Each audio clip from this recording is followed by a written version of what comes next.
Les matériaux et outils nécessaires pour l'installation du bac de douche se trouvent dans les magasins spécialisés de construction et bricolage. Le revêtement ou base de support du bac doit être solide, sec, propre et être parfaitement à niveau. Une bonne option est d'utiliser des carreaux en céramique qui permettent de travailler proprement, rapidement et confortablement. Pour la construction du branchement de la bonde, il faudra d'abord prendre les mesures du trou central du bac à installer. Au cas où vous ne disposez pas encore du bac, demandez à votre revendeur la fiche technique du bac qui contient ses coordonnées. Habilitez un hébergement dont les côtés ou le diamètre ne doivent pas dépasser 25 cm et dont la profondeur minimale doit être de 7 cm pour la bonde avec sortie horizontale. À cet hébergement devra arriver un tube souple de 40 mm depuis le branchement de l'habitation pour une connexion avec la bonde. Installez la bonde centrée dans l'hébergement et vérifiez l'étanchéité du joint.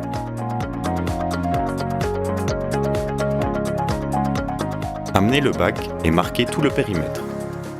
Protégez toute la surface avec du ruban adhésif, ainsi que le sol en dehors du périmètre qu'occupera le bac plus tard, afin d'éviter que le mastic ne se répande en dehors des limites souhaitées.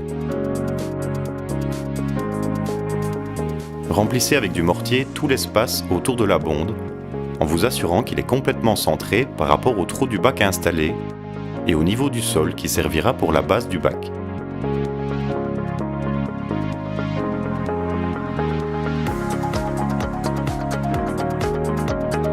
Appliquez un généreux cordon de polyuréthane au sommet de tout le périmètre des parois avec le bac. Ce cordon offrira une bonne étanchéité entre les parois et le bac.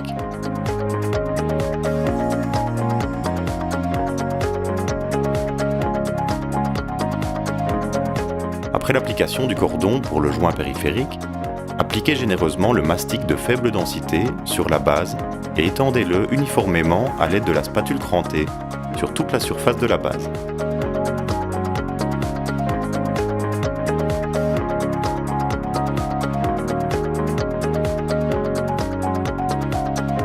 Une fois le mastic appliqué, procédez à l'installation du bac dans son emplacement définitif.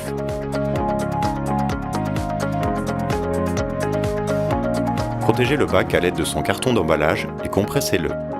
La base du bac doit être totalement en contact avec le mastic polyuréthane appliqué à la base.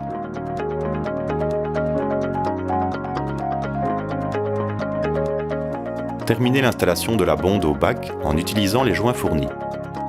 Fixez-les bien pour assurer une étanchéité maximale.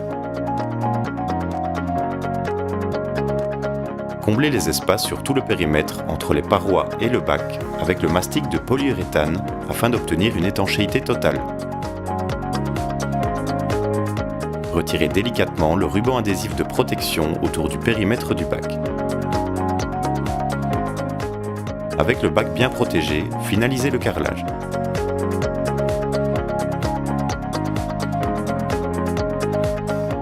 Complétez l'étanchéité avec le silicone neutre. Ne pas utiliser de silicone acétique qui risque de ternir la surface du bac.